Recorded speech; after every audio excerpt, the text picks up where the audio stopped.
The channel. तो भाई बहुत बढ़िया रिस्पांस आपने पिछली फिजिक्स की वीडियो को दिया। तो चलिए आज स्टार्ट करते हैं, आगे बढ़ाते हैं अपने फिजिक्स के लेक्चर को। तो भाई कल हमने बात करी थी चार्जेस के बारे में कुछ, तो आज की वीडियो के अंदर हम बात करने वाले हैं प्रॉपर्टीज ऑफ चार्जेस के बारे में। चार्ज तो हमें पता चल गए, तो उसकी कुछ प्रॉपर्टीज भी होती है जो कि आपके लिए जानना बहुत जरूरी है। Most important properties and charges की, इन प्रॉपर्टी को आपको ध्यान रखना है। तो फर्स्ट प्रॉपर्टी की बात करते हैं भाई। पहली प्रॉपर्टी क्या है? पहली प्रॉपर्टी जो चार्ज की है वो है charges are additive in nature, मतलब चार्जेस को आप आपस में ऐड कर सकते हो। तो मैंने आपको ये बात बताई थी कि भाई चार्ज कैसी क्वांटिटी होती है? स्केलर क्वांटिटी होती है।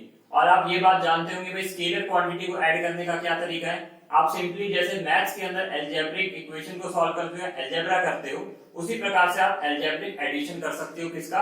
चार्जेस का।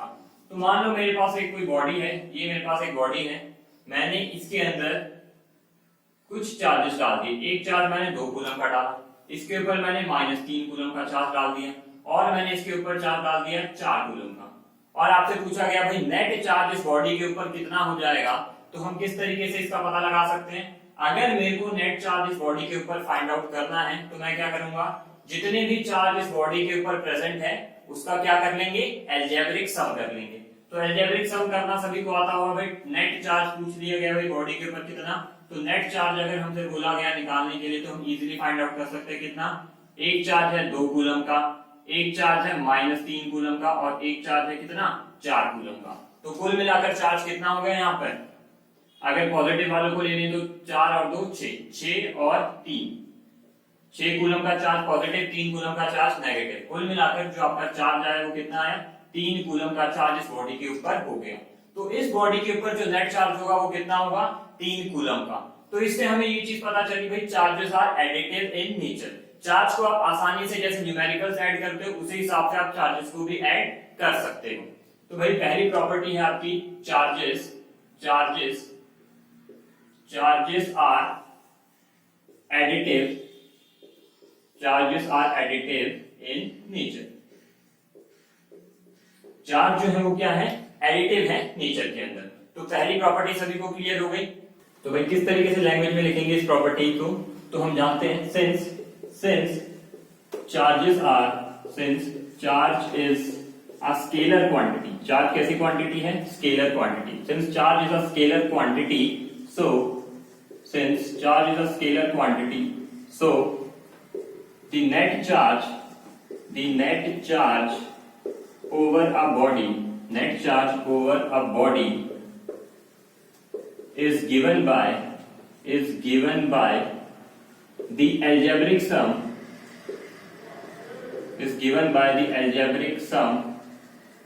of all the charges present on the body।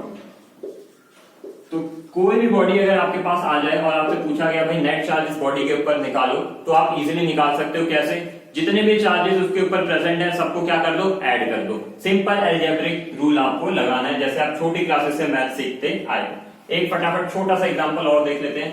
भाई मैंने यहाँ पर एक बॉडी ले ली, इसके अंदर 10 कूलम का चार्ज डाल दिया, -2 कूलम का चार्ज डाल दिया, 12 कूलम का चार्ज डाल दिया, 3 कूलम का चार्ज डाल दिया, और एक 1 कूलम का चार्ज डाल दिया। बहुत सारे मैंने इसके अंदर छोटे छोटे चार्जेस डाल दी और पूछा भाई पूरी बॉडी के ऊपर नेट चार्ज बताओ या टोटल चार्ज बताओ पूरी बॉडी के ऊपर। तो आपको क्या करना है भाई, इन सभी चार्जेस को क्या करना है, ऐड कर देना है। तो कैसे करेंगे भाई, -10 ले लिया हमने, फिर -2 कूलम का चार्ज है, प्लस का 3 कूलम का चार्ज है, प्लस 12 कूलम का चार्ज है, और साथ में 1 कूलम का चार्ज है। तो देखो आंसर कितना आएगा, फाइनल आंसर आपका यहाँ पर कितना आ गया। अगर नेट चार्ज की बात करें, नेट चार्ज, तो यहाँ पर टोटल चार्ज या नेट चार्ज जो हमारा रहने वाला है वो कितना हो गया, -10 -2 ये हो गया -12, प्लस 12 कट गए, टोटल आंसर आपका 4 कूलम का चार्ज इस बॉडी के ऊपर होगा। तो ये हो गई आपकी first property, charges are additive in nature. I hope सभी को समझ में आई होगी। ऐसी कोई खास बात इस प्रॉपर्टी के अंदर नहीं है, बस ध्यान रखना है, बड़ी ही सिंपल ये प्रॉपर्टी है। तो चलिए अब चलते हैं आगे। तो भाई अगली प्रॉपर्टी को पढ़ते हैं। अगली प्रॉपर्टी से पहले आपसे मैं कुछ सवाल पूछता हूं। तो देखिए भाई मैंने एक कोई ये बैग ले लिया, इसके अंदर मैंने कुछ चार्जेस डाल दिए। मैंने इसके अंदर एक चार्ज डाल दिया 3 कूलम का, इसको मैं Q1 ले लेता हूं। जानते हो ना Q से क्या रिप्रेजेंट करते हैं, चार्ज रिप्रेजेंट करते हैं। तो एक Q1 चार्ज ले लिया 3 कूलम का, Q2 चार्ज ले लिया मैंने 2 कूलम का, और एक Q3 चार्ज ले लिया मैंने -1 कूलम का। तो 3 चार्ज मैंने इस बैग के अंदर डाले और उसके बाद मैंने उस बैग को छोड़ दिया। कुछ समय के बाद मैं आया और मैंने उस बैग में से वो चार्जेस निकाले। कुछ समय के बाद मैंने उस बैग में से क्या करा, उस चार्ज को निकाला। तो जब मैंने Q1 चार्ज निकाला तो भाई ये जो Q1 चार्ज था ये 3 कूलम की बजाय 2 कूलम का हो गया। Q1 चार्ज कितने कूलम का हो गया, 2 कूलम का हो गया। कैसे हुआ नहीं पता, लेकिन कितना हो गया भाई, 2 कूलम का हो गया। चलो ठीक है। उसके बाद मैंने Q2 चार्ज को देखा और उसको देखा, भाई ये 5 कूलम का हो गया। कितने कूलम का हो गया, ये 5 कूलम का हो गया। उसके बाद Q3 चार्ज अगर मैं देखूं तो Q3 चार्ज जो होगा वो कितने कूलम का होगा, Q3 चार्ज का कितना मैग्नीट्यूड होगा। ये वही बैग है, उसी बैग में से मैंने वो चार्जेस निकाले हैं। चार्जेस क्या हुए भाई, कोई चार्ज बढ़ गया, कोई चार्ज घट गया होगा। तो आपसे पूछा गया भाई Q3 चार्ज कितना होगा। तो फटाफट कुछ सेकंड का समय मैं आपको दे रहा हूं, फटाफट कमेंट सेक्शन में इसका आंसर दीजिए, फटाफट जल्दी। 5 सेकंड का समय आपके पास है, बहुत ही सिंपल सवाल है। तो फटाफट सभी बच्चे शायद कमेंट कर रहे होंगे। तो भाई सही आंसर चाहिए, बिल्कुल सही आंसर होना चाहिए। चलिए आइए देखते हैं, कमेंट आपने कर लिया होगा, जिसने नहीं करा वो भी देख ले भाई क्या चीज हमने यहां पर करी। तो देखो यहां पर हुआ क्या भाई, बैग तो मेरा सेम था, उसके अंदर तो कोई चेंजेस नहीं है। क्या मैंने बाहर से कोई चार्ज डाला, इन तीनों चार्ज के बाद क्या मैंने बाहर से कोई चार्ज डाला, जी नहीं, कोई चार्ज नहीं डाला। क्या कुछ चार्ज बैग खा जाएगा, नहीं, बैग कैसे चार्ज खा सकता है। तो भाई जो टोटल चार्ज हमारा पहले था, अगर मैं इसकी बात करूं भाई, इस बैग के अंदर टोटल चार्ज या फिर जिसको हम बोलते हैं नेट चार्ज, तो नेट चार्ज कितना रहने वाला है इस पे, तो भाई इसके ऊपर जो नेट चार्ज रहने वाला है वो कितना है, 3 कूलम प्लस 2 कूलम और साथ में -1 कूलम। कुल मिलाकर आंसर कितना आया भाई, ये आया आपका 4 कूलम। तो पूरे बैग के अंदर जो पहले चार्ज था वो कितना था, 4 कूलम का चार्ज पहले इस बैग के अंदर था। क्या कुछ समय के बाद भी 4 कूलम ही रहना चाहिए, जी बिल्कुल, कुछ भी चेंजेस नहीं हुए, वही बैग है, उसको बस कुछ देर के लिए रखा। तो 4 कूलम का चार्ज इस बैग के अंदर होना चाहिए। तो देखते हैं भाई नेट चार्ज इस बैग के अंदर, भाई नेट चार्ज इस बैग के अंदर कितना होना चाहिए, भाई नेट चार्ज तो होना चाहिए 4 कूलम। हमने कोई भी चार्ज ना ही बढ़ाया है ना ही घटाया है, तो भाई नेट चार्ज 4 कूलम होगा, सभी को पता चल गया। चलिए देखते हैं नेट चार्ज। भाई नेट चार्ज क्या है, नेट चार्ज को अगर मैं यहां पर लिखूं तो मैं लिख सकता हूं भाई Q1 plus Q2 plus Q3, total 3 charges थे, यही मिलकर क्या बनाएंगे, नेट चार्ज बनाएंगे, जो कि किसके इक्वल है, 4 कूलम के इक्वल है। Q1 चार्ज मेरा कितना हो चुका था भाई, 2 कूलम का हो चुका था। Q2 चार्ज मेरा कितना हो चुका था भाई, 5 कूलम का हो चुका था। तो Q3 चार्ज आपसे पूछा गया, सिंपल आप अपनी मैथमेटिक्स यहां पर यूज कर सकते हो। 5 और 2 कितने हो गए, 7 हो गए। 7 प्लस Q3, 7 प्लस Q3 कितना हो गया, 4 हो गया। तो Q3 चार्ज कितना आएगा, 4 - 7, आंसर कितना, -3। तो भाई Q3 चार्ज कितना हो गया, -3 चार्ज हो गया। तो यहां पर ये हमने बड़े ही सिंपल तरीके से कर लिया भाई। कई लोगों ने इसको कमेंट में बिल्कुल सही आंसर किया होगा। तो भाई उन्होंने क्या कंसेप्ट यहां पर यूज करा, भाई हमने एक सिंपल सा कंसेप्ट यूज करा, भाई जितना चार्ज पहले था उतना ही चार्ज अभी भी बचा हुआ है। इस प्रिंसिपल को हम क्या बोलते हैं, इसको हम बोलते हैं कंजर्वेशन ऑफ चार्ज। तो ये जो प्रॉपर्टी आपकी बनी वो क्या बनी, कंजर्वेशन ऑफ चार्ज। चार्ज जो है वो कैसा है, कंजर्व है, ना ही वो क्रिएट होगा ना ही वो डिस्ट्रॉय होगा। अगर मैं किसी आइसोलेटेड सिस्टम की बात करूं, ये बैग मेरा क्या है, आइसोलेटेड सिस्टम, इसमें ना ही चार्ज बाहर कहीं जा सकता है ना ही बाहर से अंदर आ सकता है। तो आइसोलेटेड सिस्टम के अंदर चार्ज हमेशा कैसा रहेगा, कंजर्व रहेगा, जितना पहले था उतना ही बाद में रहेगा। तो इस प्रिंसिपल को या इस प्रॉपर्टी को हम बोलेंगे कंजर्वेशन ऑफ चार्ज। तो जो आपकी सेकंड प्रॉपर्टी बनी, सेकंड प्रॉपर्टी आपकी बनती है charges are conserved in nature. Charge जो है वो नेचर के अंदर कैसे रहते हैं, कंजर्व रहते हैं। Charges are conserved in nature for an isolated system. किसी भी आइसोलेटेड सिस्टम की यदि मैं बात करूं तो उसके अंदर चार्जेस हमेशा कैसे रहेंगे, कंजर्व रहेंगे, ना ही आप उसको क्रिएट कर सकते हो ना ही आप उसको डिस्ट्रॉय कर सकते हो। तो चलिए चलते हैं आगे। तो भाई इस बार मेरे पास कोई 2 बॉडीज हैं, ये 2 बॉडी हैं, दोनों ही बॉडी न्यूट्रल हैं। कैसी बॉडीज हैं, न्यूट्रल बॉडी हैं। तो भाई पहले तो ये बात बताओ, क्या इन न्यूट्रल बॉडी के ऊपर कोई नेगेटिव चार्ज नहीं होगा? क्या इन दोनों के अंदर कोई इलेक्ट्रॉन्स नहीं होंगे? जी नहीं, ऐसा तो नहीं हो सकता। भाई इसके अंदर इलेक्ट्रॉन्स होंगे। भाई इलेक्ट्रॉन होंगे तो चार्ज नेगेटिव आना चाहिए। नहीं, हमने पिछली क्लास के अंदर न्यूट्रल बॉडीज की बात करी थी। तो न्यूट्रल बॉडीज के अंदर क्या होता है, जितना पॉजिटिव चार्ज उतना ही नेगेटिव चार्ज, मतलब दोनों चार्जेस का, पॉजिटिव और नेगेटिव चार्जेस का अमाउंट क्या होता है, इक्वल होता है। इस वजह से जो नेट रिजल्ट आता है वो कितना होता है, 0 होता है। उसको हम बोलते हैं न्यूट्रल। तो भाई ये मेरे पास कोई न्यूट्रल बॉडी थी, इसके अंदर न जाने कितने इलेक्ट्रॉन होंगे हमें नहीं पता। भाई बहुत सारे इलेक्ट्रॉन इसके अंदर हो सकते हैं। इसी प्रकार से इस बॉडी के अंदर भी बहुत सारे इलेक्ट्रॉन्स होंगे, साथ ही साथ प्रोटॉन भी होंगे। तो एक बात बताओ, क्या प्रोटॉन किसी भी एलिमेंट के अंदर, किसी भी एटम के अंदर फिक्स होते हैं? क्या हम प्रोटॉन को इधर से उधर ले जा सकते हैं? नहीं भाई, प्रोटॉन इधर से उधर नहीं जाता। क्यों? क्योंकि वो बीच में न्यूक्लियस के साथ बना रहता है। न्यूक्लियस के अंदर आपको प्रोटॉन मिलेगा, तो प्रोटॉन को इधर से उधर ले जाने का कोई सवाल नहीं बनता। मूवमेंट जो होती है वो किसकी होती है? इलेक्ट्रॉन्स की मूवमेंट होती है। तो भाई मेरे पास एक न्यूट्रल बॉडी, मैंने मान लिया भाई इसके अंदर 100 इलेक्ट्रॉन थे और इसके अंदर भी 100 इलेक्ट्रॉन थे, या इसके अंदर 200 इलेक्ट्रॉन मान लो। चलो कितने इलेक्ट्रॉन मान लिए? 200 इलेक्ट्रॉन मान लिए। अगर ये 100 इलेक्ट्रॉन वाली न्यूट्रल बॉडी है तो ये बताओ इसके अंदर प्रोटॉन कितने होंगे? भाई प्रोटॉन भी कितने होंगे? 100 प्रोटॉन्स होंगे। कहां होंगे? भाई न्यूक्लियस के अंदर होंगे, कहीं जा नहीं सकते। सेम वे इस बॉडी के अंदर भी कितने? 200 प्रोटॉन्स होंगे। कहां होंगे? न्यूक्लियस के अंदर, ये भी कहीं नहीं जा सकते। मूवमेंट होगी किसकी? इलेक्ट्रॉन्स की ही मूवमेंट हो सकती है। तो भाई हुआ क्या, यहां से मैंने एक इलेक्ट्रॉन इस बॉडी के पास भेज दिया। भाई एक इलेक्ट्रॉन का मूवमेंट हो गया। एक इलेक्ट्रॉन आपका मूव करके चला गया कहां? ए बॉडी से बी बॉडी के अंदर एक इलेक्ट्रॉन की मूवमेंट हो गई। अब ये बात बताना भाई, ये बॉडी जो है आपकी, इसके ऊपर कितना चार्ज आ गया और बी बॉडी के ऊपर कितना चार्ज आ गया। तो पहले तो देख लेते हैं भाई, अगर एक इलेक्ट्रॉन का ट्रांसफर हुआ है तो यहाँ पर 100 इलेक्ट्रॉन की बजाय कितने इलेक्ट्रॉन बच गए? सिर्फ और सिर्फ 99 इलेक्ट्रॉन बचेंगे। एक इलेक्ट्रॉन क्या हो गया? रिमूव आउट हो गया। 99 इलेक्ट्रॉन इसके ऊपर बच गए। चलिए ठीक है, इसके ऊपर कितने इलेक्ट्रॉन्स हो गए? इसके ऊपर हो गए 201 इलेक्ट्रॉन। क्यों? क्योंकि एक इलेक्ट्रॉन ए बॉडी में से इसके अंदर आ गया। तो भाई अगर मैं नेट चार्ज की बात करूं तो आइए देखते हैं नेट चार्ज कितना होगा। 99 इलेक्ट्रॉन और प्रोटॉन कितने हैं? 100 प्रोटॉन। क्या प्रोटॉन और इलेक्ट्रॉन के ऊपर चार्ज इक्वल होता है? जी बिल्कुल इक्वल चार्ज होता है, लेकिन साइन इनका क्या होता है? अपोजिट होता है। एक पॉजिटिव चार्ज होता है और एक नेगेटिव चार्ज होता है। तो भाई इलेक्ट्रॉन के ऊपर 99 ई का नेगेटिव चार्ज। नेट चार्ज की बात मैं करता हूं, यहां पर इलेक्ट्रॉन के ऊपर कितना? 99 ई का नेगेटिव चार्ज। प्रोटॉन्स के ऊपर कितना चार्ज होता है? भाई ई चार्ज ही होता है एक प्रोटॉन के ऊपर, लेकिन पॉजिटिव का ई होता है। कितने प्रोटॉन? 100। तो टोटल चार्ज कितना हो गया? 99 ई और 100 ई, ये हो गया। कुल मिलाकर जो चार्ज आया वो कितना आया? प्लस का ई चार्ज इसके ऊपर आया। तो इस बॉडी के ऊपर क्या हो गया? पॉजिटिव चार्ज आ गया। और इस बॉडी की अगर मैं बात करूं तो भाई नेट चार्ज कितना हो जाएगा? नेट चार्ज की यदि मैं बात करूं तो नेट चार्ज कितना होगा? यहाँ पर इलेक्ट्रॉन्स कितने? भाई 201 इलेक्ट्रॉन हो गए। इलेक्ट्रॉन के ऊपर कितना? माइनस का ई चार्ज होता है, मैंने माइनस यहाँ पर लिख दिया। प्रोटॉन के ऊपर कितना चार्ज होता है? भाई प्लस का चार्ज होता है। कितने प्रोटॉन हैं? 200 प्रोटॉन है। तो कुल मिलाकर चार्ज कितना आया?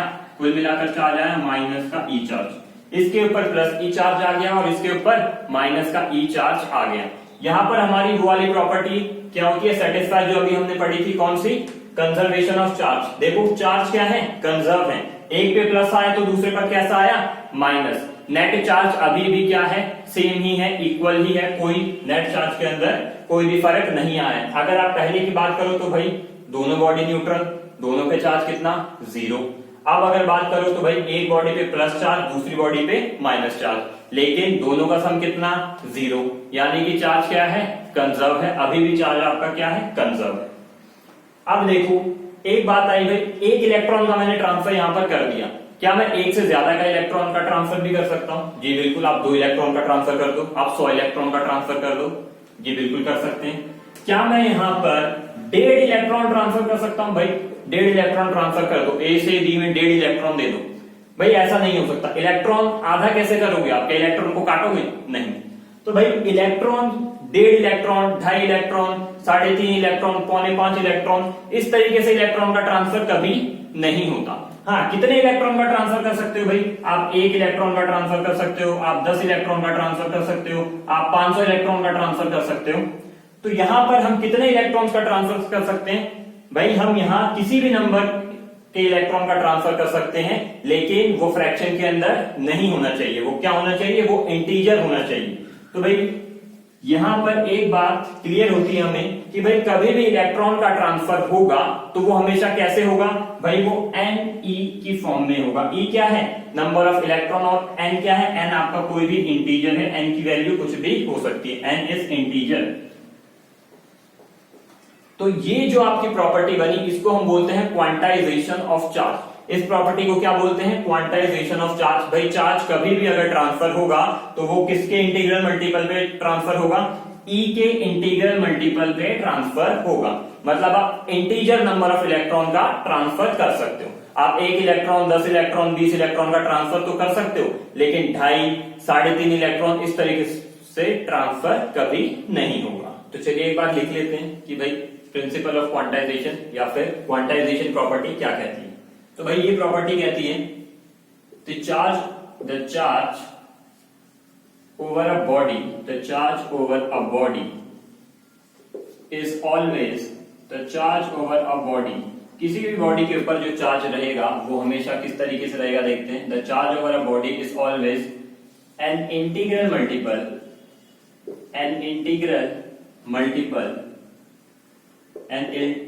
Multiple of E। मतलब क्या कहना चाह रहा है भाई? किसी भी बॉडी के ऊपर जो चार्ज रहेगा वो कितना रहेगा? भाई वो इंटीग्रल मल्टीपल रहेगा किसका? E का। मतलब जितना किसी इलेक्ट्रॉन के ऊपर चार्ज होता है उसी का इंटीग्रल मल्टीपल के अंदर हमारा किसी भी बॉडी के ऊपर चार्ज रह सकता है। मतलब अगर मैं किसी बॉडी के ऊपर बात करूं तो भाई उस बॉडी के ऊपर कितना चार्ज हो सकता है? Ne चार्ज उस बॉडी के ऊपर हो सकता है, where n is any integer. ये प्लस भी हो सकता है, ये माइनस भी हो सकता है। कभी भी ये चार्ज फ्रैक्शन के अंदर नहीं होगा। ये सिंपल सी बात आपकी प्रिंसिपल ऑफ क्वांटाइजेशन ने बोली। तो यहां से हमें क्लियर हो गया भाई क्या है प्रिंसिपल ऑफ क्वांटाइजेशन और क्या है क्वांटाइजेशन ऑफ चार्ज की प्रॉपर्टी। अब एक प्रॉपर्टी और आती है, उसको हम बोलते हैं चार्जेस आर इनवेरिएंट। चार्जेस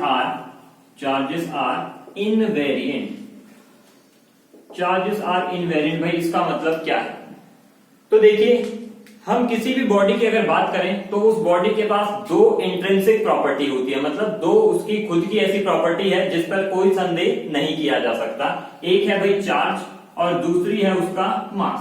तो चार्ज और मास हर एक बॉडी के ऊपर रहते हैं।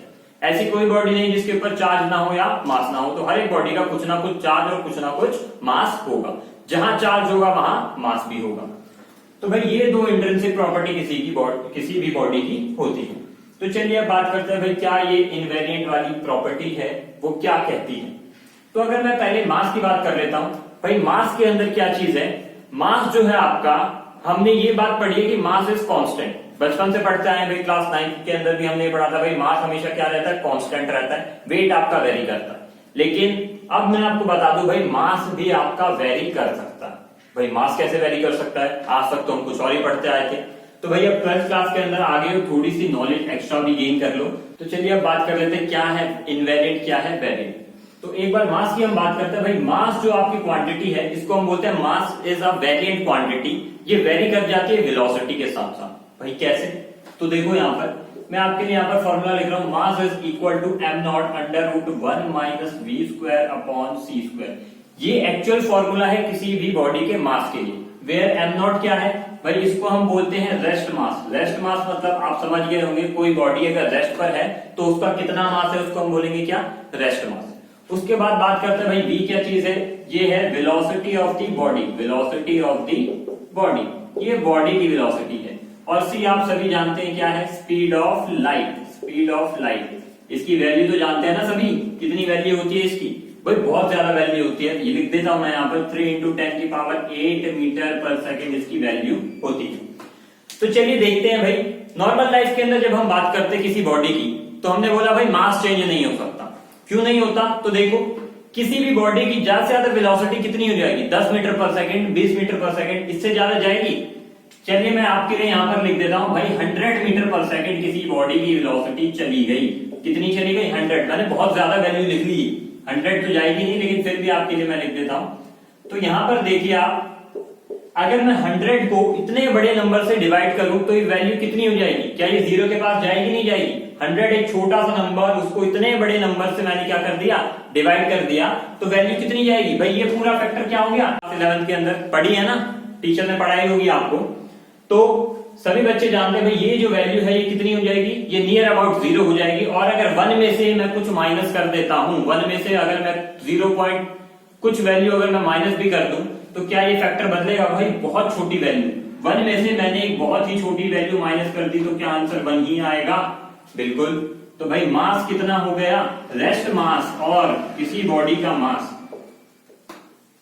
क्या ये सेम आया। तो इसको हम इस प्रकार से करते हैं रियल लाइफ के अंदर।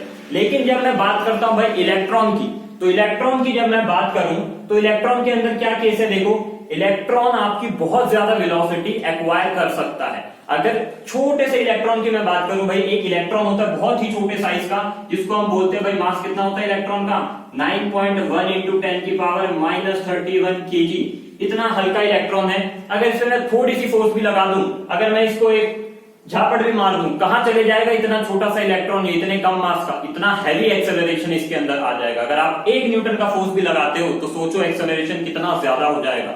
अगर ज्यादा एक्सेलरेशन, तो इसकी वेलोसिटी आपको कहीं ना कहीं नियर अबाउट मिल जाएगी, किसके, वेलोसिटी ऑफ लाइट की। आपका जो इलेक्ट्रॉन है वो गेन कर सकता है लाइट की वेलोसिटी के बराबर की स्पीड। अब अगर दोनों की स्पीड लगभग बराबर आ जाए, आसपास की वैल्यू आ जाए, तो क्या ये पूरा फैक्टर चेंज हो जाएगा, क्या डिनोमिनेटर चेंज हो जाएगा, यानी कि आपका मास भी चेंज हो जाएगा। तो इस वजह से हम क्या बोलते हैं भाई, इलेक्ट्रॉन के अंदर जो आपका मास है वो क्या करेगा, वेरी करेगा, ठीक है। लेकिन जब आती है बात चार्जेस की, तो चार्जेस इस तरीके से वेरी नहीं करते। चार्जेस को आप कभी भी इस तरीके से वेरी नहीं करा सकते। वेलोसिटी बढ़ा दो, वेलोसिटी घटा दो, चार्ज कभी भी बढ़ेगा या घटेगा नहीं। तो चार्जेस आर इनवेरिएंट का मतलब हुआ charges have no effect, charges have no effect of velocity. Charges के ऊपर वेलोसिटी का कोई इफेक्ट नहीं होता। तो चलिए फटाफट क्वांटाइजेशन ऑफ चार्ज के कुछ क्वेश्चंस देख लेते हैं, क्लियर हो जाएगा भाई क्वांटाइजेशन ऑफ चार्ज का क्या कंसेप्ट है। तो भाई क्वेश्चन नंबर 1 आया, weather a charge of 5 into 10 की power -19 coulomb is possible on any body. बोलता है क्या किसी बॉडी के ऊपर इतना चार्ज पॉसिबल है, क्या किसी बॉडी के ऊपर इतना चार्ज आ सकता है। तो देखिए अभी क्वांटाइजेशन ऑफ चार्ज का प्रिंसिपल हमने पढ़ा, जो कि क्या बोलता है, किसी बॉडी के ऊपर कितना चार्ज हो सकता है, किसी भी बॉडी के ऊपर जो चार्ज होगा वो कितना होगा, वो Ne की फॉर्म में होगा, इंटीग्रल मल्टीपल ऑफ E क्या है, चार्ज ओवर एन इलेक्ट्रॉन, इसकी वैल्यू सभी जानते हैं। चलिए ठीक है, तो भाई Q बराबर Ne का सिंपल सा कंसेप्ट इस क्वेश्चन के अंदर लग रहा है। तो सॉल्यूशन नंबर 1, आंसर नंबर 1 हम यहाँ पर करने जा रहे हैं। Q बराबर Ne, बॉडी के ऊपर कितना चार्ज हमको दे दिया उसने, बोला भाई 5 इंटू 10 की पावर -19 कूलम का चार्ज किसी बॉडी के ऊपर है। आपको बताना है क्या ये पॉसिबल है या नहीं है। तो E की वैल्यू हमें पता है 1.6 इंटू 10 की पावर -19, ये E की वैल्यू होती है। यहां से यदि मैं N की वैल्यू निकालूं, तो N की वैल्यू आपकी आएगी कितनी, 5 इंटू 10 की पावर -19, इसको नीचे ले आओ, 1.6 इंटू 10 की पावर -19। तो आपका जो आंसर निकल कर यहाँ पर आएगा वो कितना आएगा, 5/1.6। जो n की वैल्यू आई कितनी आई, 5/1.6। क्या ये फ्रैक्शन में आ गई, हमने पढ़ा था भाई n क्या है, n इज एन इंटीजर, ये फ्रैक्शन में नहीं हो सकता। यानी कि इतना चार्ज, ये जो क्वेश्चन के अंदर बोला गया भाई 5 इंटू 10 की पावर -19 कूलम चार्ज, ये भाई किसी बॉडी के ऊपर पॉसिबल नहीं हो सकता। क्यों, क्योंकि n क्या है, n इंटीजर होना चाहिए, और हमारा n क्या आ रहा है यहाँ पर, n आ रहा है हमारा यहाँ पर फ्रैक्शन। तो भाई ये चार्ज पॉसिबल नहीं है। तो यहाँ पर हम सीधे सीधे लिख देते हैं 5 इंटू 10 की power -19 coulomb charge is not possible on any body. किसी बॉडी के ऊपर इतना पॉसिबल चार्ज नहीं हो सकता। तो भाई पहला क्वेश्चन बड़ी आसानी से हमने सॉल्व कर लिया, सभी को समझ आ गया होगा। हमने सिंपली क्या करा है, एन की वैल्यू निकालनी है। चलिए एक बार फिर से देख लेते हैं क्वेश्चन नंबर 2 को। बोलता है find the number of electron in 1 coulomb of charge. 1 coulomb charge के अंदर कितने इलेक्ट्रॉन्स आपके आएंगे, 1 कूलम चार्ज के अंदर कितने इलेक्ट्रॉन्स आएंगे। तो यहां पर भी सेम कंसेप्ट लगने वाला है, प्रिंसिपल ऑफ क्वांटाइजेशन।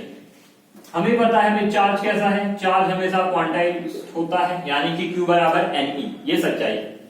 कितना कूलम चार्ज हमें दिया गया, हमें बोला भाई एक कूलम के अंदर कितने इलेक्ट्रॉन हैं। हमें एक इलेक्ट्रॉन के ऊपर चार्ज पता है भाई कितना होता है, E के बराबर। यहां से हम क्या निकाल लेंगे, N की वैल्यू निकाल लेंगे। Q की वैल्यू डालता हूं भाई, एक कूलम चार्ज और E की वैल्यू 1.6 इंटू 10 की पावर -19 कूलम। क्या N की वैल्यू निकल कर आ जाएगी, तो हमें यहां से पता चल जाएगा भाई एक कूलम के अंदर कितने इलेक्ट्रॉन्स आपके होंगे।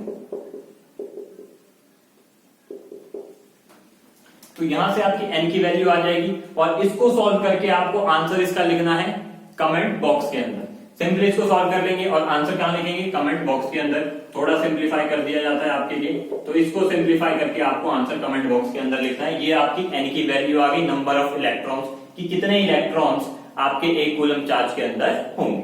तो आज की क्लास को हम यहीं पर समाप्त करते हैं।